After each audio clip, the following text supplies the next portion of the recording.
Hi sir. Hello madam. Sir ಎಲ್ಲಿ ಹೋಗ್ತಿದ್ದೀರಾ sir? ಅದು ಇಲ್ಲೇ ಪೈಥಾನ್ ಅಲ್ಲಿ ಇವತ್ತು ಸ್ಟ್ರಿಂಗ್ ಆಪರೇಷನ್ಸ್ ಮಾಡೋದಿತ್ತು, ಅದಕ್ಕೆ ಹಾ, ಹೋಗ್ತಾ ಓಕೆ ಇದ್ದೇನೆ. ಸರ್.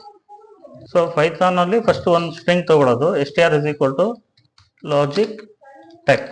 ಇಲ್ಲಿ ಲಾಜಿಕ್ ಟೆಕ್ ಅನ್ನೋದು string, because it is enclosed with in double quotes. So first character ಬೇಕಂದ್ರೆ character in the string is, ಇದು ಅರೇಸ್ ತರ ಕೂರ್ತವೆ. ಸೊ ಇಂಡೆಕ್ಸ್ ಇಸ್ 0 ಅಂದ್ರೆ ಫಸ್ಟ್ ಕ್ಯಾರೆಕ್ಟರ್ 0 ಇಂಡೆಕ್ಸ್ ಅಲ್ಲಿ ಇರುತ್ತೆ.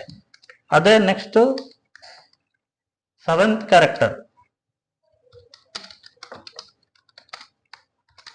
ಇದ್ಯಾವ ತರ ಇರುತ್ತೆ ಅಂದ್ರೆ str ಆಫ್ 6. ಇದು ಯಾಕೆ ಅಂದ್ರೆ ಇಲ್ಲಿರೋದು 0 1 2 3 4 5 6 ಟಿಗೆ.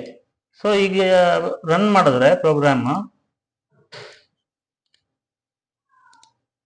First character L Logitech starting, 7th character T. So that's it. ಇದು ಸ್ಟ್ರಿಂಗ್ ಹೆಂಗ್ ಸ್ಟೋರ್ ಆಗುತ್ತೆ, ಆಕ್ಸೆಸ್ ಮಾಡೋದು ಹೇಗೆ ಅಂತ.